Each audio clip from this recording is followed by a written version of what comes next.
Hey everyone, this is Gyanendra. आज हम बात करेंगे एक इम्पोर्टेंट केस लॉ की जिसका नाम है ए.के. गोपालन वर्सेस स्टेट ऑफ मद्रास। ये केस हमारे लिए इम्पोर्टेंट है, तो चलिए स्टार्ट करते हैं। सबसे पहले हम इसके फैक्ट को समझेंगे। ए.के. गोपालन एक कम्युनिस्ट पॉलिटिकल लीडर थे। उन्हें मद्रास प्रिवेंटिव डिटेक्शन एक्ट 1950 के अंदर डिटेन कर लिया गया बिना ट्रायल के, बिना प्रॉपर रीज़न बताए। ए.के. गोपालन ने अपनी डिटेंशन को सुप्रीम कोर्ट में चैलेंज किया। उनका आर्गुमेंट था ये डिटेंशन उनके फंडामेंटल राइट को वायलेट कर रहा है, specially article 19(1)(d freedom of movement and article 21 right to life and personal liberty.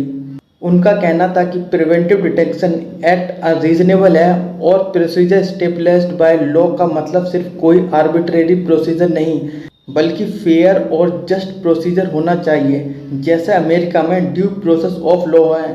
तो चलिए समझते हैं इस केस के अंदर इशू क्या है। आर्टिकल 21 में प्रोसीजर स्टेबलाइज्ड बाय लॉ का मतलब क्या है? क्या ये सिर्फ कोई लेजिस्लेटिव प्रोसीजर है या इसमें फेयरनेस ऑफ रीजनेबलनेस भी जरूरी है, जैसे यूएस का ड्यू प्रोसेस है? और क्या आर्टिकल 19, आर्टिकल 21, आर्टिकल 22 को साथ में पढ़ा जाना चाहिए या अलग अलग? चलिए समझते हैं इस केस में सुप्रीम कोर्ट की क्या जजमेंट थी। इस केस के अंदर सुप्रीम कोर्ट ऑफ इंडिया ने ए.के. गोपालन के अगेंस्ट जजमेंट दिया। मेजोरिटी ने कहा, सुप्रीम कोर्ट ने कहा, इंडियन कॉन्स्टिट्यूशन ने जानबूझकर ड्यू प्रोसेस वाला अमेरिकन फ्रेज नहीं लिया बल्कि प्रोसीजर स्टेबलाइज्ड बाय लॉ वाला ब्रिटिश स्टाइल वाला फ्रेज यूज किया।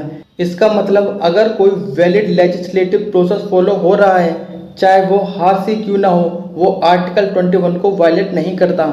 कोर्ट ने कहा आर्टिकल 19, आर्टिकल 21 एंड आर्टिकल 22 अलग अलग हैं, इंडिपेंडेंट राइट्स हैं। एक राइट का वायलेशन दूसरे आर्टिकल से जज नहीं होगा। मतलब अगर डिटेंशन आर्टिकल 2022 के प्रोसीजर फॉलो करती है तो आर्टिकल 19 या 21 का आर्गुमेंट नहीं चलेगा। ये रूलिंग 28 साल तक चली, जब तक 1978 में Maneka Gandhi versus Union of India ने इसे ओवर रूल नहीं कर दिया और कहा कि आर्टिकल 21 का procedure fair and just reasonable होना चाहिए। अपने एग्जाम के लिए हमें 3 पॉइंट का ध्यान रखना चाहिए। पहला, ए.के. गोपालन वर्सेस मेनका गांधी का comparison. Second, procedure stabilized by law की ओरिजिनल इंटरप्रिटेशन। और लास्ट में सीलो वर्सेस इंटीग्रेटेड अप्रोच। इसका मतलब कंसेप्चुअल क्वेश्चन बार बार आता है। तो ये था ए.के. गोपालन वर्सेस स्टेट ऑफ मद्रास का केस। अगर आपको ये केस समझ में आया है तो इस चैनल को सब्सक्राइब करें। इस वीडियो